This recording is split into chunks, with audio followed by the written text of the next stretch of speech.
UFC Vegas 100 Magny versus Prates takes place this Saturday from the UFC Apex, of course. And guys, we got your full card quick picks coming up. Stay right here.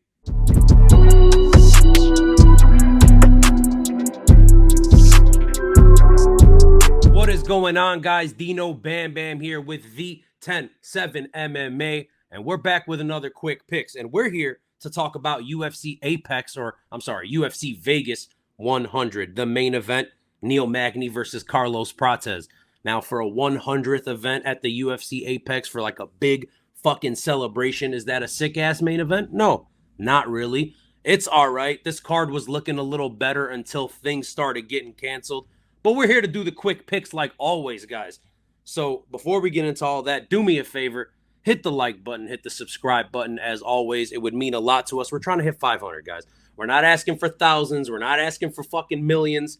We're asking for 500 fucking subs. Just get us there. We're at 460 something. It would mean a lot. You can also follow us on Instagram at the107MMA, just like the thing at the bottom says. Now, guys, I'm using Tapology to go through the list chronologically here. Tapology's all sorts of fucked up. It's been changing the entire day, but I think we got it. So hopefully this is the right bout order. If not, we're going to chapter this shit, so figure it out. Let's start with the first fight of the night, and that is going to be Melissa Mullins taking on Claudia Sygula.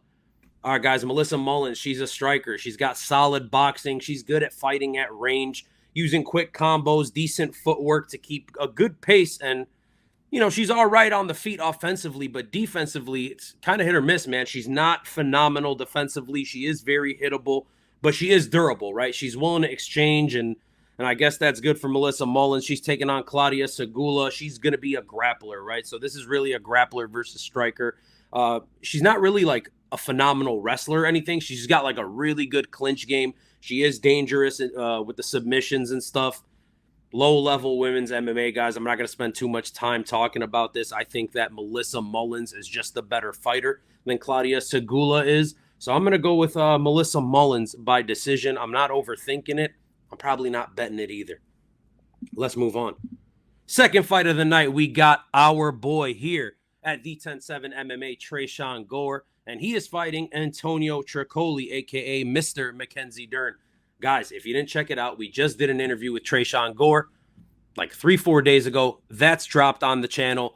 It's going to be in the description below. Go check it out. Show Tresean Gore some love. But anyways, Tresean Gore, guys, he's been out for a couple years. He was actually supposed to fight back at UFC 290 versus Bo Nickel, and we were going to go see him. We were going to go hang out with Tresean Gore. We're going to interview him. It's going to be a whole sick-ass thing. He ends up texting me the night before we get there, and he's like, you know what, Dino?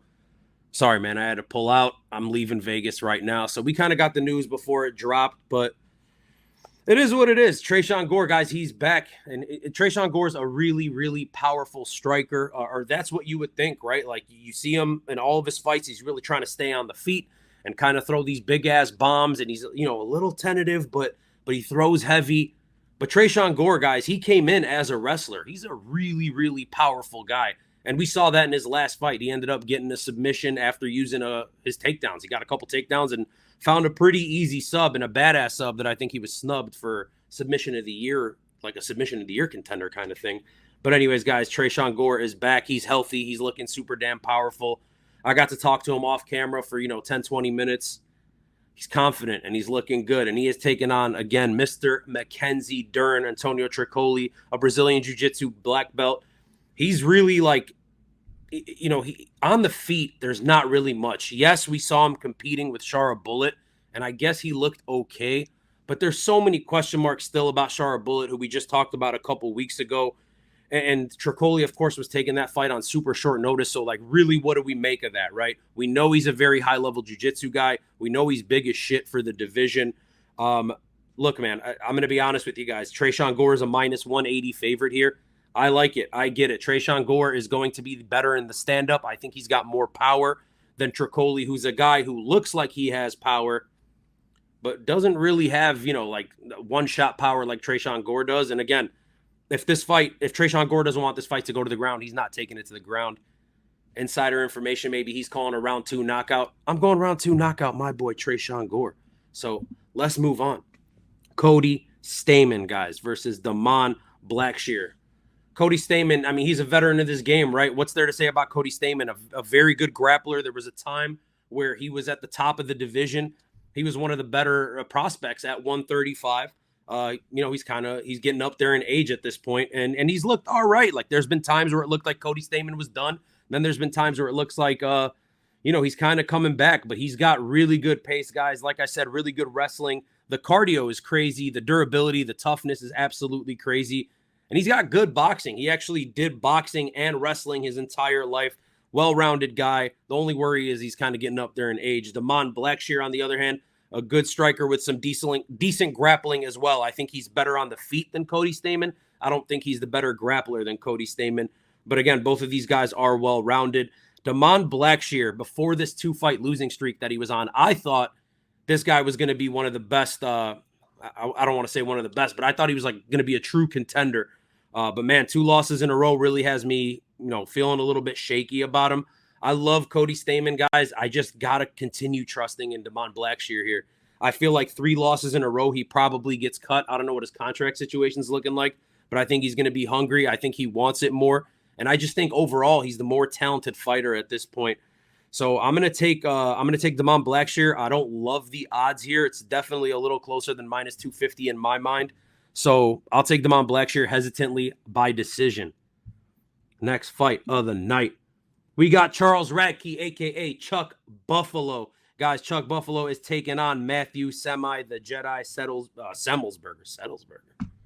Semmelsberger. Hey, Semi the Jedi was an absolute R-boy at one point. I don't know what the fuck's going on. There's a couple guys on this card where I don't know what's happening about them or happening with them, but I'm going to take a swig of water. While I'm swigging, fucking like and subscribe if you haven't done that. And while I'm saying that, guys, I'm going to switch the thing at the bottom. You see that? Like and subscribe. Go do it. But anyways, Chuck Buffalo, Charles Radtke, a Chicago guy. Shout out Chuck Buffalo. I'm rocking the Bears. I got the Northwestern hat. So yeah, Charles Radtke, guys, well-rounded fighter. Good striking, good grappling, very powerful, very, very damn powerful, and he looks powerful. He's thick. He's just a big fucking dude. His kicks are super nasty.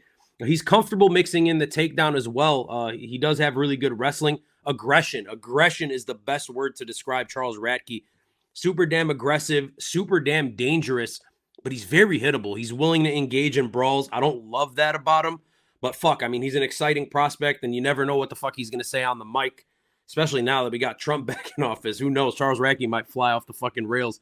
He's taking on Semi the Jedi. Another dangerous striker, like super, super real knockout power, fast-paced style, excellent footwork, controls range very well, knows when to blitz in and land his combinations. It's weird. He he keeps distance very well. Then he ends up pressuring forward and always backs his opponents up when he's doing that. Lands combinations, but still somehow stays at range. It's really impressive stuff from Matthew Semmelsberger. It's just that he also never became the guy that we thought he would be. He looked like a super exciting prospect. He's still super damn dangerous. I really, truly believe he can knock anyone in the division out if he lands clean. So I guess we'll see with Semi the Jedi. To me, though, guys, Charles Radtke is almost as dangerous as him.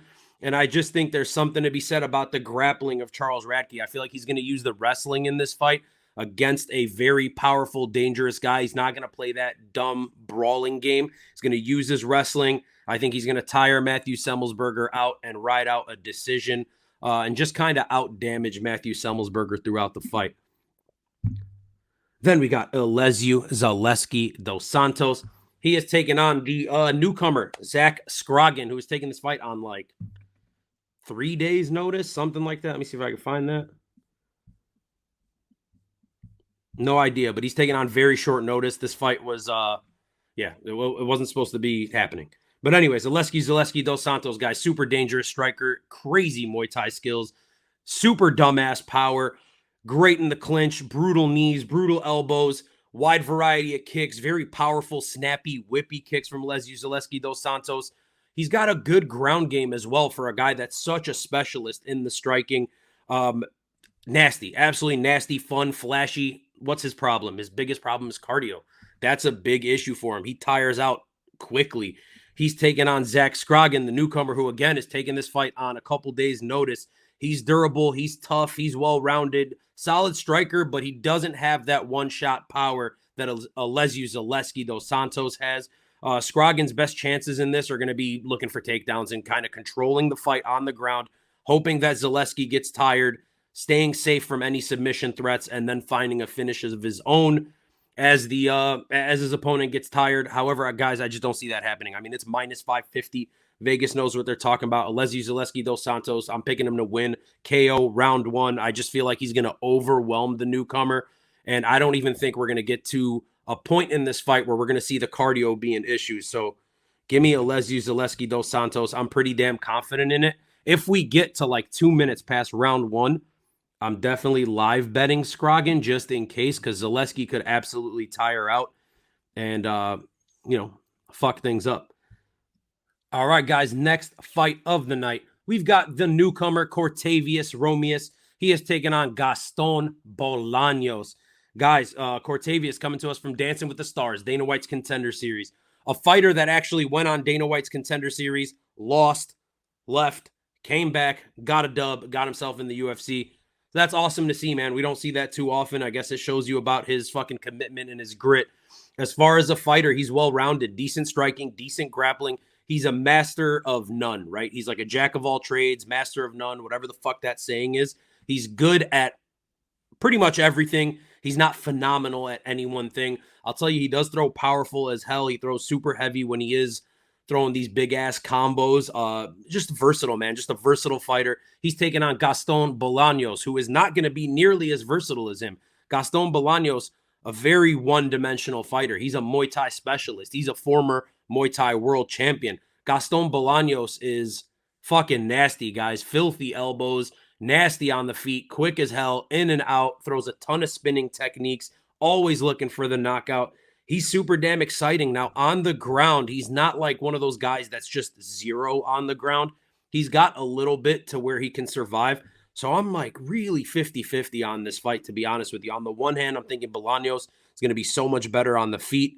But then on the other hand, I'm thinking Cortavius is just going to be able to take him down, maybe hold him there. I could see this fight playing out in a bunch of ways. I'm not super confident in it. But realistically, I think I'm just going to take Gaston Bolanos, guys. I see plus 140 for a guy that's so much better on the feet.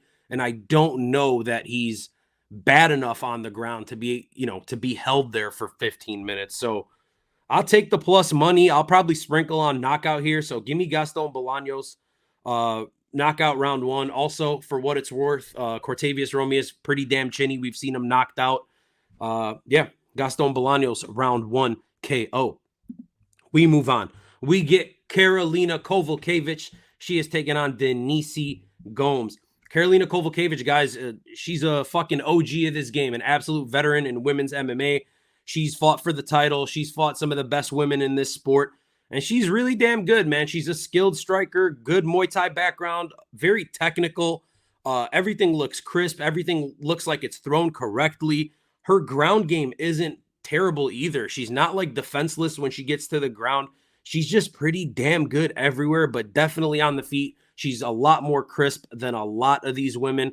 The thing with Karolina Kowalkiewicz, which she's always kind of lacked, but now more so as she's, getting up there, I believe she's like 37, 38 years old, is the power. She doesn't have the power to really threaten girls, so she has to kind of outclass you for the duration of the fight, and she is taking on Denise Gomes, a powerful striker, super damn aggressive, does really well close inside range, right in the clinch. She does really damn well.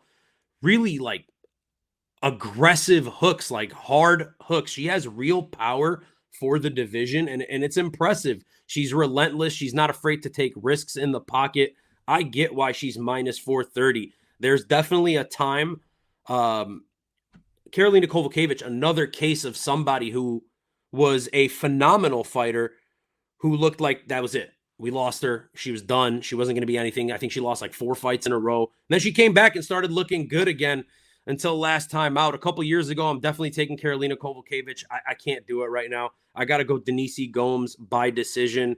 It just seems like the right thing to do. We move on. Mansur Abdul-Malik, and he is taking on Duško Todorovic. Guys, this guy, Mansur Abdul-Malik, is a fucking monster. He also came to us from Dancing with the Stars, Dana White's Contender Series. Super duper high level wrestler. throws heavy as hell. Like, think of that prototype, right? Like the high-level collegiate wrestler. He's nasty as fuck with that, obviously. What's the first thing they learn after wrestling? It's those big-ass overhands and big-ass hooks, and the kid has natural power. So not everything he throws is technical on the feet, but it's very threatening and dangerous. So this kid looks like the real deal. He's undefeated. He's taking on Duško Todorovic. He's a very well-rounded fighter. Of course, he's coming off a long layoff due to an injury. I believe he tore his ACL, tore something in his knee. But Duško Todorovic, solid. Again, another guy that's pretty well-rounded, solid boxing, decent grappling. He's aggressive. He likes to pressure. He likes to throw heavy strikes. He's always moving forward. Decent takedowns. Enjoys mixing it up here and there. I just don't know that he's on the level of this kid, man. Mansur Abdul-Malik is minus 375. I feel like that's absolutely free cheese at this point. I feel like him by finish is free cheese as well. So I'm going Mansur Abdul-Malik by KO round 2. I think he's just going to use his striking and his footwork in the first round, like early on, kind of try to feel out Duško, get himself a takedown, control the rest of the round, do some damage. We're going to get into round 2. Duško Todorovic is going to be way more tired than Abdul-Malik is. And, coming off a knee injury, I just don't see that working out well for him. I think he ends up landing a big-ass shot and putting him out. So give me Mansur Abdul-Malik, round 2 KO. I'm very confident in him by finish. I don't know about round 2, but I'm very confident in the finish. Up next, guys, I'm thirsty. Holy shit, it's so hot in this basement. It's like November in Chicago. We got the heat cranking. It's hot as hell down here. I got a hoodie. What am I doing? Anyways, we got Luana, Pinheiro, and she is taking on my girl, Gillian Robertson. Guys, I love me some Gillian Robertson. The hair freaks me out a little bit. It's really fucking bright red. But yeah, she's a beast. Let's start with Luana Pinheiro. Dynamic striker, excellent Muay Thai, great knockout power for the division, super quick on the feet, sharp elbows, sharp knees, dangerous in the clinch. She's well-rounded enough to be able to hold herself in the grappling situations against most of these women, but we saw that she wasn't able to do that with Angela Hill.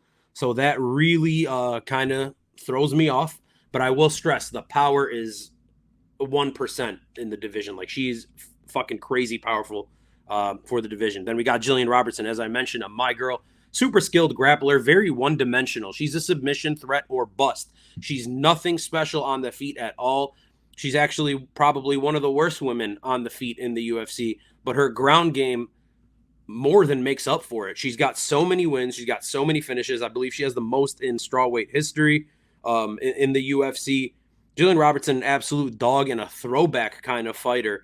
So it seems like Luana Pinheiro should win, right? Like, you see her at plus 200. She's way more well-rounded. She's super damn powerful. Gillian Robertson ain't shit on the feet, but fuck, Gillian Robertson is so damn good on the ground. And the best thing about it, guys, she does have the ability to take it to the ground. She's not one of those jiu-jitsu people that struggles with doing that. The wrestling of Gillian Robertson, the judo of Gillian Robertson, very, very good.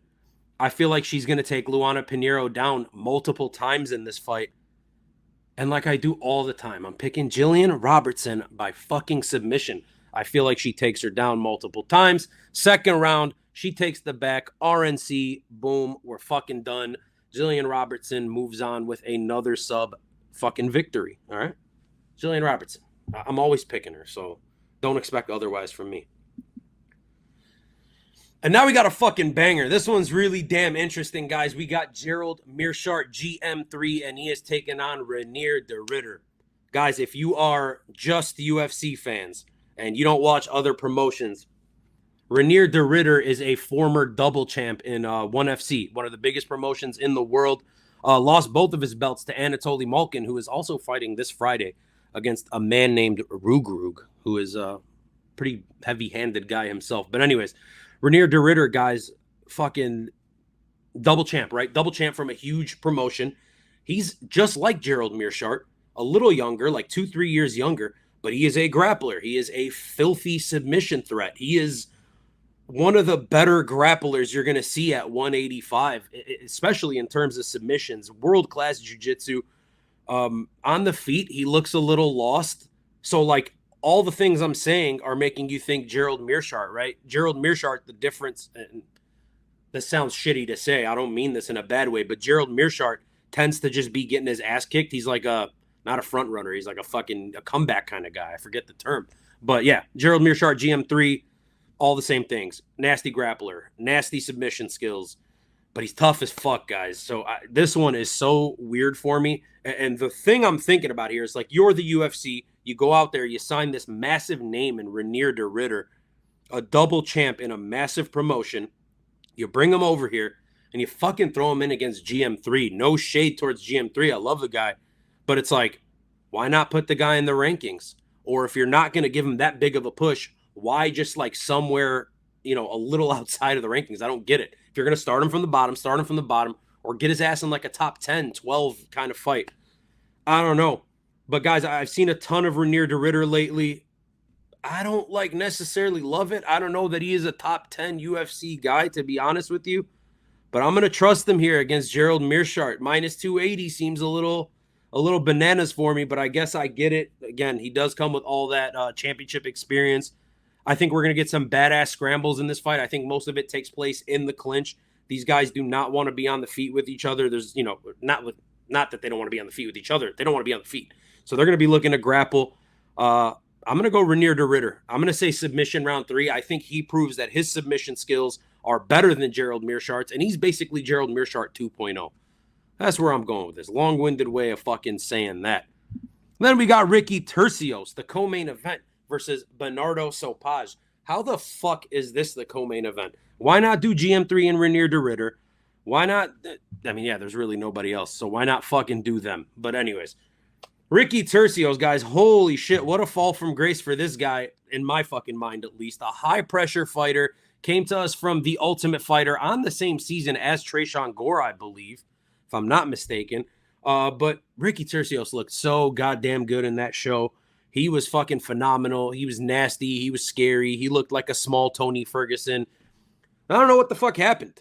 He got to the UFC and he's just not nearly as good as we thought he was. Maybe it speaks poorly of the guys that were on that show, or maybe he fell the fuck off. But Ricky Turcios has shown me nothing in the octagon to prove that he's the guy that I thought he was. It's been really damn disappointing, but I guess if you need the breakdown, he's super unorthodox. He's well-rounded. I mean, he's got decent hands and, decent kick game. He's really more of a ground guy. Just a super fucking funky, unorthodox dude. High volume. He's taking on Bernardo Sopaj, who I think this kid's phenomenal, even though he got fucking absolutely brutally clipped in his last fight. One of the knockouts of the year, Vinicius Oliveira put him out cold. If you haven't seen that, do yourself a favor and check that out. But this kid took that fight on short notice, and he looked pretty damn good for a little bit in that fight until his cardio failed him.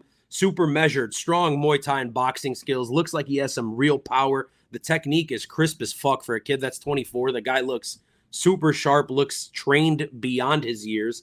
Well-rounded, decent takedowns, decent grappling for a guy who's clearly a striker. Man, just seeing him get knocked the fuck out like that at 24 years old got me worried, because it wasn't just like a TKO. He was brutally knocked out. Like, I'm repeating that, and I'm emphasizing brutally. It was brutal. I worry that his chin might be cracked, and at 24, that is a brutal thing to deal with. But yeah, Bernardo Sopaj, guys, that he's going to be my pick. I think I have to. I just don't trust Ricky Turcios anymore, and from the few minutes of that fight where Bernardo Sopaj's cardio was holding up, again, he did take it on super short notice. He looked like the real deal. So as long as that chin isn't toast, I expect good things from this kid. And even if it is toast, I don't expect Ricky Turcios to be the guy to knock him out and just kind of, fuck that up more for him. But yeah, I'll take Bernardo Sopaj. I just think he's the better fighter at this point. Take him by decision. Ricky Turcios is tough, if nothing else. All right, guys, and we move on to the fucking main event. UFC Apex 100. 100 of these Apex fucking fight nights. We've had some sick-ass ones. We've had some really shitty ones. This one's a weird one. It's a crossroads fight, right? They give us the veteran, Neil Magny, taking on the dangerous newcomer, Carlos Prates. Guys, let's start with Carlos Prates. Super powerful striker, Muay Thai background, kickboxing background, fought in, I believe he fought in fucking Glory. Known for his explosive knockout ability, and I mean explosive knockout ability. This guy is disgusting. He knocked out Li Jiangliang. He knocked out fucking Chuck Buffalo. The guy is sharp. He's good, and he's got superstar written all over him, which is absolutely crazy. And it looks like he's developing in MMA. Scary dude. He's taking on Neil Magny, who, as we know, a very durable veteran. Good on the feet, good on the. You're not going to be in the UFC for as long as Neil Magny has been, which is like 30-something fights at this point. Let's see that. 22-11, so 33 fights in the UFC. You're not going to be You're not going to be around nearly as long as Neil Magny if you're not, durable. If you're not well-rounded, if you lack in any one area of mixed martial arts, you're gonna get absolutely fucking exposed in the UFC, and that's not the case with Neil Magny. He's stuck around forever. He's got, wins. Lately, he has some wins too, right? Beat Mike Malott, as you guys remember earlier this year. Absolutely filthy. He had to come back, but got that win. Got fucked up by the undefeated Michael Morales right after that. Right before the Mike Malott win, got absolutely fucked by Ian Machado Gary. Look, guys, I love Neil Magny. I just think at this point, at 37 years old, it's clear, super damn clear, that he's not the same Neil Magny that he used to be. And I think Carlos Prates is going to be better than Neil Magny ever was, to be honest with you. Carlos Prates looks like a superstar to me. The UFC is pushing the hell out of this guy. They know what they're doing by giving him a main event spot against a gatekeeper of the division. They want him to move up, and they want this kid in high-level spots. So I think Carlos Prates puts Neil Magny away. I think he knocks him out cold, to be honest with you. I'm going KO round 2, catching him as he's backing up towards the cage, something like that. Maybe dropping him and finishing him on the ground with some standing ground and pound. But I just think he hurts Neil Magny really damn bad in this one. I expect a finish. I expect a bonus. I expect a post-fight cigarette for Carlos Prates. So that's what we got, guys. Speaking of post-fight cigarettes for Carlos fucking Prates, I made this picture with Carlos Prates' new cigarette-themed shorts. So go check that out. And then where are you going to check that out at? The 10-7 MMA, like the thing at the fucking bottom says. Guys, I'm hot. I'm sweaty. This was UFC Apex 100. I'm Dino Bam Bam. This was the 10-7 MMA. Do me a favor, like and subscribe. We're trying to hit that 500 mark. Check out the Trayshawn Gore interview. It's in the thing below. And look out for DS's betting video dropping on, I want to say Thursday, maybe Friday, but probably tomorrow night. So check it out then. Thank you guys so much for watching. Peace.